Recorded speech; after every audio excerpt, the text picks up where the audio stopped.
let's talk a little bit more about each individual performance. We're going to start on the Real Madrid side of things, and the always versatile and willing to step up wherever he is asked to play, Federico Valverde. What rating would you give him, Nico? 9 man of the match. Yeah. Simple as that. Yeah. Short, sharp, sweet. 9 man of the match. Further context? He gave the assist on the first goal. Defensively, he was everywhere. He put out several fires, and not only that, he wasn't healthy. Yeah. He wasn't 100%. They knew that going into this game, and he still proved that he is extraordinary in another makeshift position. Without Fede Valverde, Real Madrid do not walk away with this win. You guys, how good was that pass? I have to agree, and me and Nico don't agree very often, right? But I will tell you what I say to you. A 9 is 100% what he was. And I don't throw this title around very loosely, but he is world class. Yeah, it doesn't matter where he is on the pitch, he is just different level. I did a burrow my bug in, and I said that he's the most complete player in world football. I think he's the most important player for Madrid on the team. Forget Kylian Mbappé, forget Jude, forget everyone else. This guy is Real Madrid because... So what do you rate him? Give him 9.5. Oh. No, you know we don't do half marks. Nico set the barrier. We don't do... Nico, tell them the rules. We don't do half marks. We do it now. No, he's a clear 9. Graphics not going to be happy with it. He's a clear 9. That's where the meter just goes ding, ding, ding. No, he's a clear 9. He's outstanding. He's outstanding. And I'm glad he's getting his flowers because it's been like this for a while for Real Madrid. He's been world class for 2 more seasons at this point.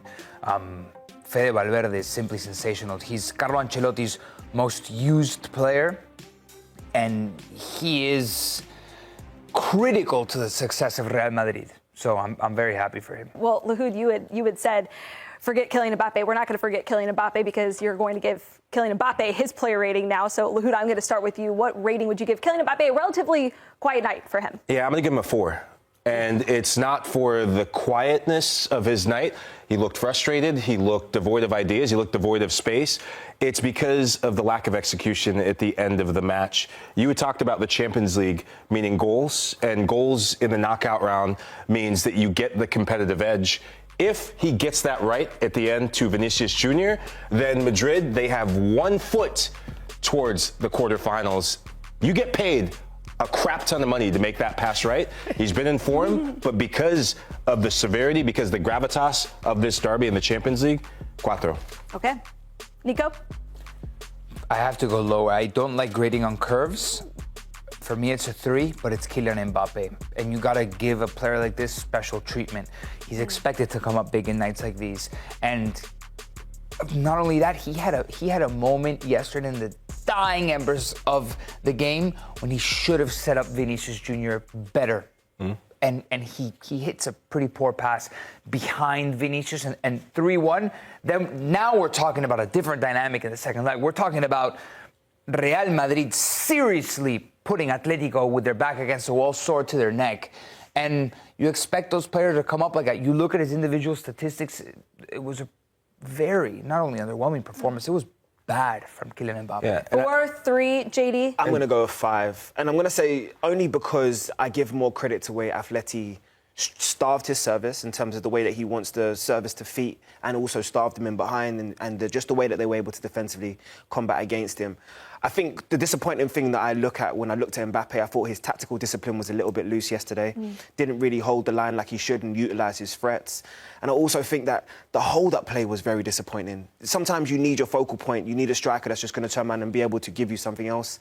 And I didn't see enough from somebody with so much quality. Let's be real, he's arguably one of the best 9s, if not the best 9 in the world on his day. And I just feel it's disappointing for his own standards. So I give him a 5. Yeah, 3 for Vini, like 3, 4 for Vini, 3, 4, or 4 for both. I don't know who had a better or worse game. Also, how crazy, than either 2 of Real Madrid's attacking key pieces get 3 ratings on the night and they still win 2-1. I mean, that shows you the quality they have about the team. I'm going to give him a 4. I gave Kylian a 4. I'm going to give him a 5. Okay. I think of the link-up play with Brahim. You have to remember that he was the one that played the blind pass. The assist. To set up the assist and the movement. He also had another opportunity that he was a bit selfish. Yeah. And this is what you get with Vinny. It's part of being a goal scorer, part of being a player that's desperate to get his name back into the limelight and reassert his presence for this team. And I just thought that it didn't happen enough for him. And if Kylian Mbappé gets that moment right, we're talking about a way higher score for him to have that decisive third goal. But he had a couple flash pan moments, so I'd say 5, a solid 5 for me. I agree with Mike. I think a 5 is fair. I think he was fairly quiet overall when you look at the overall 90 minutes, but I believe that there was moments where you saw Vinny being Vinny, and the assist is critical. Yeah, and you ask your big players to deliver in big moments, and he did produce at least one of those. But I am, again, critical because the decision-making at the end there really could have made a huge difference. If you square that, if you make that decision half a second earlier, your team could go 3-1 in the away leg, and that's completely different makeup. So I think a 5 is fair. All right, let's shift our focus to Atlético Madrid. Yeah. You get an opportunity that Brahim Diaz kind of just pulls a rabbit out of a hat, drops a defender, and scores a goal against a run of play when Real Madrid had no business getting back into the game. And I think that was the second emotional hump that Atletico struggled a little bit to get over. The first one was critical. The first one was you concede early, the stadium's coming down on you, and you respond with your football. And that was great to see Atletico Madrid. So now the onus is on them. You have to beat Real Madrid in your stadium. And it's easier said than done. Of course. But it's not something Atletico Madrid can't do. So is it exactly where they wanted? No, that's not exactly where they wanted. I think they would have been much happier with a draw, much happier with a win, which would have been probably improbable, but they walked out of the Bernabeu alive. Yeah, I think just seeing how he set up the team, and I was looking at tactically, right? We see on the sheet of paper it's a 4-4-2, but Antoine Griezmann, I thought in terms of him dropping into midfield, creating an overload, it really stifled Madrid. Apart from the moments of brilliance, it really stifled Madrid, and we use the word control. He set out his stall to say, if we can get the bonus of a result, we take a result, right? We take a 1-0 if we can. But because of how they started, getting back in the match, I thought Griezmann, the incisive moments, he had 2 chances, that on any other day, it's not on his weaker right foot. He puts in the back of the net. We're talking 2-1, and the raised eyebrow of Carlo Ancelotti is probably going back in his hairline. You mentioned something interesting because you mentioned about that overload in the midfield, and that's where missing Dani Ceballos is so key for Real Madrid, because if you do overload that midfield and you try to gain control over Tchouaméni and Camavinga mostly in that midfield between Pablo Barrios, Rodrigo de Paul, you bring in an Antoine Griezmann, that's where Atlético Madrid is going to try to control the game. And to be honest, with Luka Modric, I think you gain a little bit more possession, but overall, at this point, not so much control later in the second half. That's where Atletico Madrid, they need to make the most out of that. And there's no room for error anymore. And I felt like yesterday they could have made more out of that. And get into the player ratings there. Julian Alvarez, talk about big moments. I mean, this guy scored a very critical goal. Wasn't enough to get the win on the night, Nico, but what rating would you give Alvarez? 7. Nico, really? 7. He had one shot. Yeah. Really? 1 goal. Yeah. That's called being decisive. Yeah, it is being decisive, but you expect more from Atletico Madrid. They lost. The striker scored a golazo. I'd give Valverde 9, sure. You want me to give him an 8? I won't go higher than that. Alvarez is minimum an 8. I thought the tenacity, I thought the desire. I also thought the defensive discipline as well. He worked both ways. And, you know, sometimes especially with Atleti teams, you can get sucked in, and the pressure and the stadium and the whole ordeal of Real Madrid can sometimes get to you. But he was an outlet as well. When it needed to stretch the pitch, he was pushing the defenders, stretching the line when necessary. I thought his hold-up play was really good. And the best goal on the night. I don't really understand how you can... I'm not giving him a better rating because he scored a prettier goal than the other one. All the goals count for the same. It was 1 goal in a very important moment, and I'll give you that. He had 1 shot, and... Yeah, it was very important. Super important. Yeah, of course, but... Very important, super important. But hold up, but Julian Alvarez is a workhorse. He's going to give you all those intangibles. He's going to give you that every single day. And at this point, from a player that you paid 90 million for, he's shown that that's his standard. And that's absolutely incredible for Julian Alvarez. He scored a golazo. I'm thinking, could he have given me more? I think all of Atleti could have given me more. And I would have needed something extra to go towards an 8. If Fede Valverde is my man of the match, that's my ceiling. It's a 7 for you. I understand. Look, I'm surprised. I thought you were going to go a bit lower for all the things you're saying. If we're saying Fede is a 9 with the man of the match, I actually had him as a 6 because outside world-class moment, world-class finish, world-class goal.